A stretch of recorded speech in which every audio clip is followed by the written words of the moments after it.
হিন্দু তন্ত্রশাস্ত্রে এমন এক দেবীর কথা বলা হয়েছে যিনি একই সঙ্গে ঐশ্বর্য, সমৃদ্ধি ও মুক্তির শক্তি ধারণ করেন। তিনি পদ্মাসনে বসে আছেন, চারদিকে সোনালি আভা, চারটি হাত থেকে ঝরছে আশীর্বাদ আর অক্ষয় সম্পদ। অনেকে তাঁকে মহালক্ষ্মী বলে জানেন, কিন্তু তন্ত্রশাস্ত্রে তিনি পরিচিতা এক অন্য নামে। তিনি হলেন দশমহাবিদ্যার দশম দেবী মা কমলা। কিন্তু প্রশ্ন হল, কেন লক্ষ্মী দশমহাবিদ্যার শেষ রূপ হলেন? আর এই রূপের মধ্যে লুকিয়ে আছে কোনো গোপন তন্ত্রতত্ত্ব?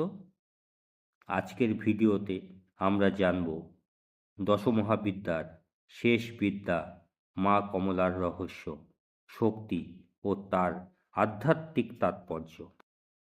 নমস্কার, আপনারা দেখছেন অমৃত দিশারি ইউটিউব চ্যানেল।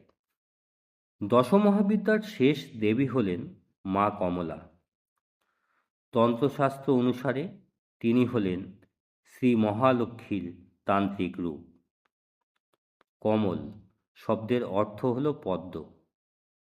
পদ্ম যেমন কাদার মধ্যে ফুটে ওঠে, কিন্তু কাদা তাকে স্পর্শ করতে পারে না, তেমনি মা কমলা শেখান জগতে থেকে জগতের আসক্তি ছাড়িয়ে ওঠার শিক্ষা।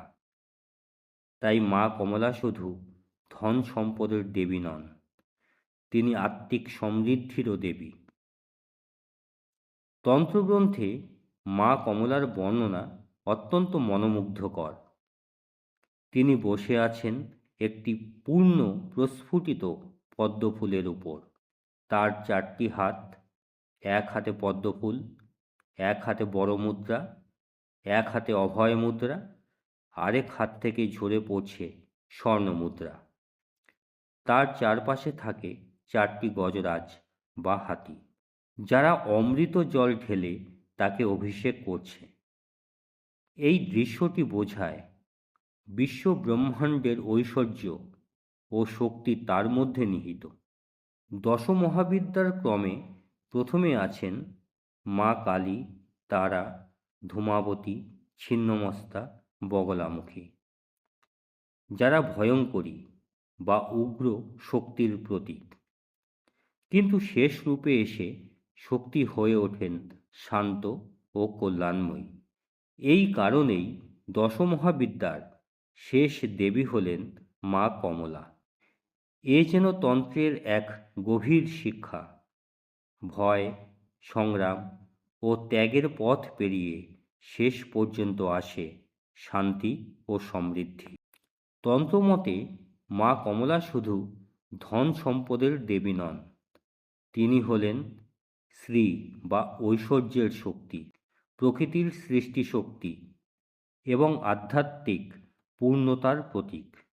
যে সাধক সত্যিকারের ভক্তি নিয়ে মা কমলার উপাসনা করেন, তার জীবনে শুধু অর্থ নয়, সৌভাগ্য, শান্তি এবং আধ্যাত্মিক উন্নতিও আসে।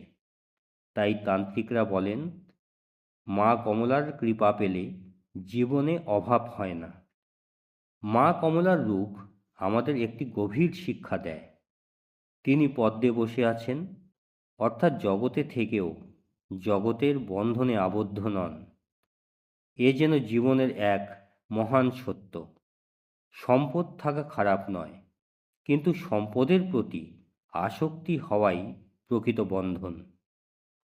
মা কমলা শেখান সমৃদ্ধির মধ্যেও থাকতে হবে নম্রতা ও ভক্তি।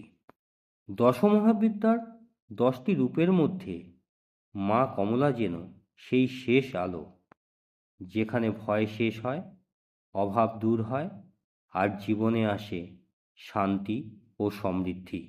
তাই অনেক তান্ত্রিক বলেন, যেখানে মা কমলার কৃপা আছে, সেখানে অন্ধকার বেশিক্ষণ থাকতে পারে না। আপনি কি কখনো মা কমলার আরাধনা করেছেন? তাহলে কমেন্টে লিখে জানান। আর যদি এমন আধ্যাত্মিক পুরাণের রহস্য জানতে ভালো লাগে, তাহলে ভিডিওটি লাইক করুন, চ্যানেলটি সাবস্ক্রাইব করুন। কারণ পরের ভিডিওতে আমরা জানব দশমহাবিদ্যার আরও কিছু অজানা রহস্য। জয় মা কমলা।